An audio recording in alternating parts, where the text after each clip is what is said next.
Hey everybody, this is Joe Joseph, and this is the DailySheeple.com's News Shot. And oh boy, it appears that Chairman Maobama may be up to some hanky-panky going into the last week of his presidency. According to SHTFplan.com, they asked the question, is this the coup in America? U.S. troops on Russian border to start a war before inauguration. What could this be? Could Chairman Maobama actually start a war prior to President-elect Trump being sworn in? This is a good question. It says, is there a coup underway while America is in the transition period and before Trump swears in as the 45th President of the United States?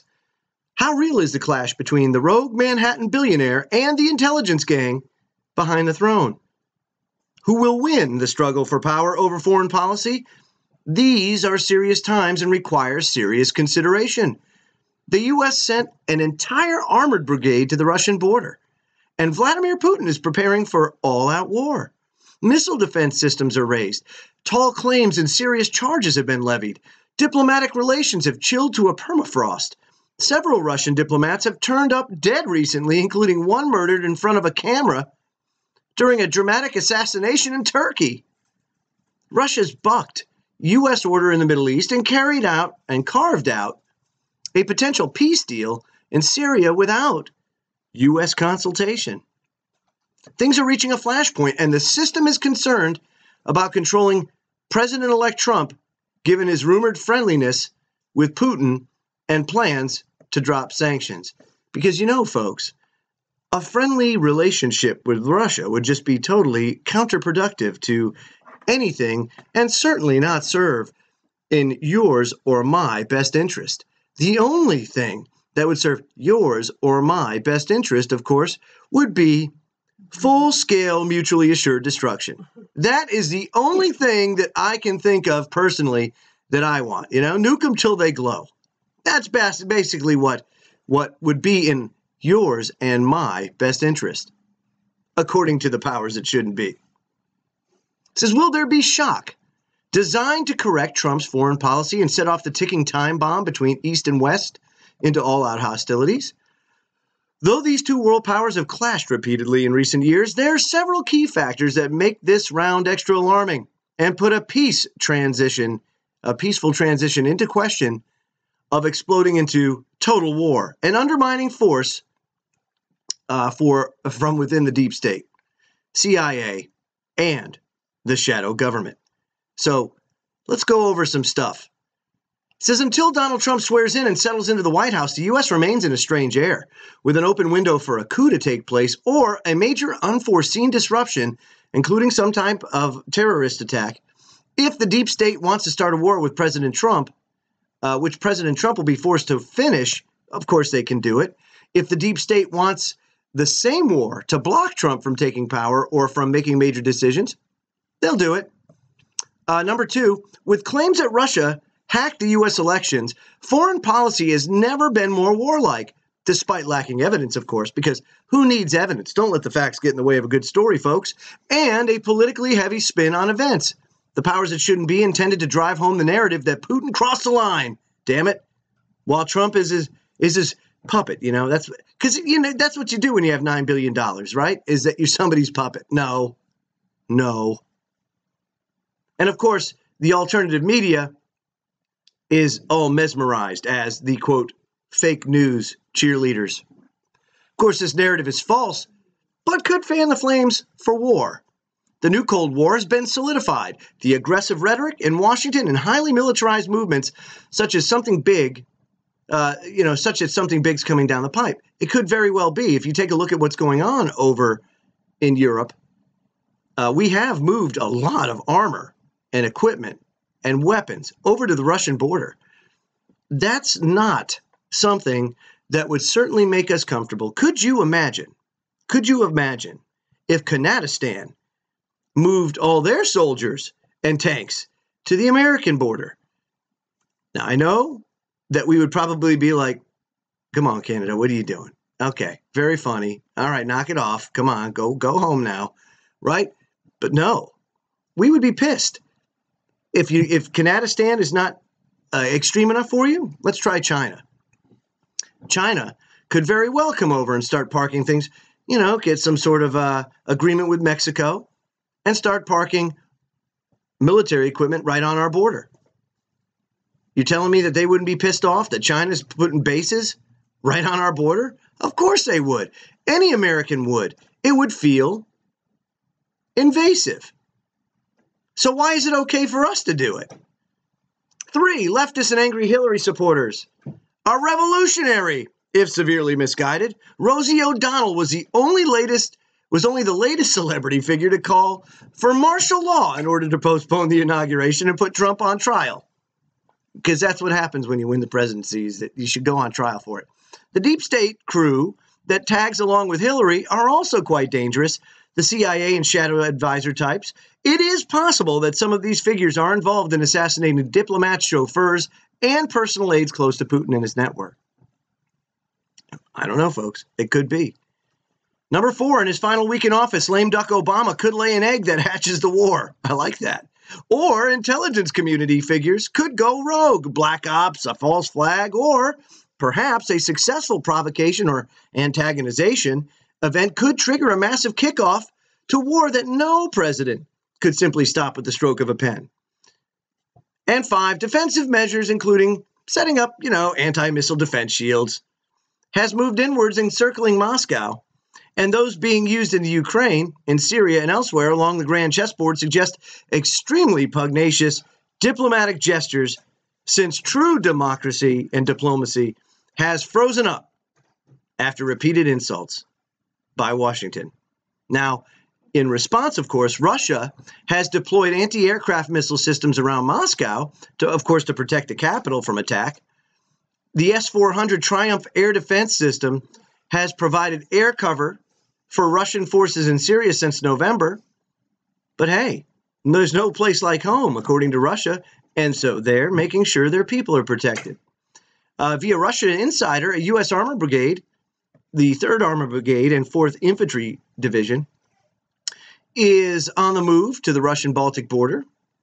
So, a U.S. Armor Brigade fields over 400 tracked or 1,300 wheeled vehicles, including 80 62-ton Abrams tanks, 140 Bradley armored fighting vehicles, and 400 Humvees. Yeah. So, that's good. Let's just park it on Russia's border, because I'm sure that makes them feel warm and fuzzy. The article concludes, it says, beware these next few weeks, and remember that the continuity of government doomsday command and control planes were brought out after the election as a public show of power to Trump and the American people. The shadow government, my friends, is real. And for now, they maintain dominance. To think of it otherwise would be foolish. The deep state has been building up their power base and their ability to sustain themselves outside of government funding for years. They have hundreds, if not thousands, of front companies, many of which we probably support on a daily basis and don't even know it. So there is a lot of power there, and they could very well start a coup in America. Is it likely? Probably not, but you have to consider it, considering all of the rhetoric and everything that's been going on post-election. Very interesting. In other news, the Daily Caller reports that Julian Assange has reportedly agreed to U.S. extradition on one condition. And that condition is that U.S. President Barack Obama grant clemency to incarcerated former U.S. Army soldier Chelsea Manning. So he's willing to go and be extradited to the United States on the condition that Manning gets clemency. Now that is either a brass set or he knows that there's no way they're going to do it. It says, quote, If Obama grants Manning clemency, Assange will agree to U.S. extradition despite clear unconstitutionality of Department of Justice case. This is what was tweeted today by WikiLeaks. Rumors that Manning was on the sort list to receive a commuted sentence from President Obama first broke on Wednesday. Assange has lived in asylum, of course, in the Ecuadorian embassy in London since 2012. So maybe he's getting cabin fever and, extradition to the United States to face a death sentence is more desirable than to live out your life now going on 4 years in the same building, oftentimes not getting any sunshine whatsoever. I don't know. But I'll tell you, what a trade. And it speaks to Mr. Assange's character. So very, very interesting in that regard. Also, though, of course, it's a lot of the clandestine operation, all your spy and your cloak and daggers out there that have brought about this deep state over many years. Well, President Obama now gives the NSA today, they get more latitude to share their intercepted communications, which is every communication, because all they do is suck it all up. They suck up every communication on the planet and store it in Buffdale, Utah. So listen to this. This is according to the New York Times. In the final days, the Obama administration has expanded the powers of the NSA to share globally intercepted personal communications with the government's 16 other intelligence agencies before applying privacy protections. So now the FBI, the CIA, the Drug Enforcement Agency, and others that have law enforcement power now have access to the NSA's database. Now, if that doesn't trouble you, if the NSA's database doesn't trouble you, you're crazy. But if it doesn't trouble you now that all of these agencies are going to have direct access to raw signals intelligence information, then you should be, whacked upside the head with a claw hammer or something. I don't know. Take your pick. It's crazy. This is nuts. And of course, in the final days, Obama's going to do it. Why not? He's headed out, right?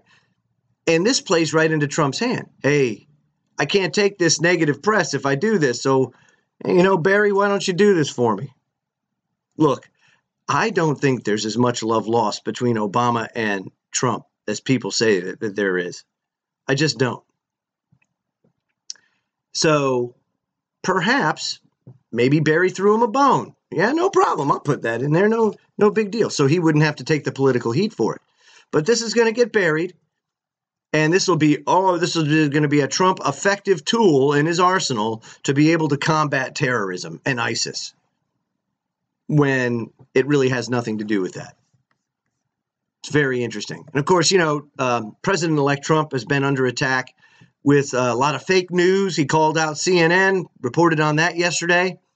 Well, according to our own Piper McGowan here at the Daily Sheeple, a D.C. restaurant is serving Golden Shower's pea-themed burger in honor of Trump and donating the proceeds to Planned Parenthood. You want to talk about like a double slap in the face. Listen to this. According to the Washingtonian, behold the Golden Showers burger, a collaborative special from Community Diner in Bethesda and local food writer Nevin Martell. Per Martell, the patty is drenched with self-tanning cheddar and yellow mustard leaking down the sides and topped with a very small pickle. It also comes with a tall glass of lemonade and a lemon-glazed donut for an unforgettable happy ending. Because nothing says, boy, am I hungry, says Piper, like a food that imitates prostitutes urinating. Oh, wait. It's probably true in D.C. Yes. Very, very interesting. A Washington reporter, Anna Spiegel, wrote, quote, food porn never tasted so good. Ugh. horrible. But when we're talking about Donald Trump, we have to ask the question.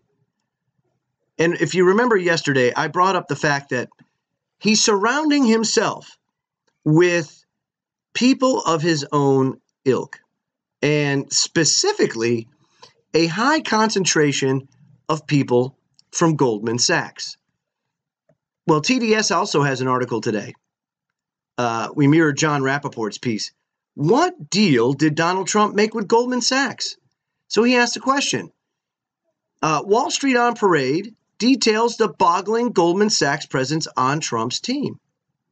And he says, my comments will follow the list of names. But according to this, you've got Steve Mnuchin, you've got Steve Bannon, you've got Gary Cohn, who right now, folks, is the sitting president of Goldman Sachs, who's going to head and be the director of Trump's National Economic Council. Then you've got Jay Clayton, a top attorney from Sullivan and Cromwell, who routinely represented Goldman Sachs. And then you've got Clayton's wife, who's a vice president at Goldman Sachs. And then you've got Goldman Sachs partner Dina Powell and Aaron Walsh. And Anthony Scaramucci. He was on Trump's transition team. You got a ton of Goldman Sachs people on there. So the first question that John Rappaport asks is, would a Trump-Goldman deal benefit Trump in a personal way? It's a good question. Wall Street on Parade offers possible clues. This is what they say, quote, now the Dow Jones Company Market Watch has reported that Trump's debt is held by more than 150 Wall Street firms. The New York Times has reported that Goldman Sachs Mortgage Company holds a loan on an office tower at 1290 Avenue of the Americas, a building that's 30% owned by Donald Trump. Some of the Trump debt held by Wall Street firms, according to media reports, include Donald Trump's personal guarantee in the event of a default. The true owners of the other Trump debt are shielded behind secretive limited liability corporations. So if Trump is in trouble with these loans, according to John, if he's in danger of not being able to make his payments, then that fact could form the basis of a Goldman Sachs deal. Trump gets loan protection, Goldman gets a number of influential and self-serving seats at the big boy table in Trump's administration. Think about that.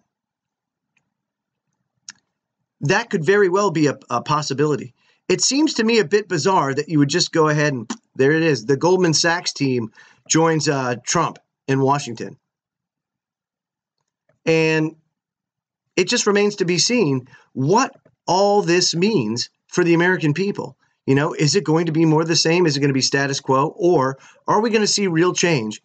Or is it going to be a deception brought about by oligarchs and Wall Street?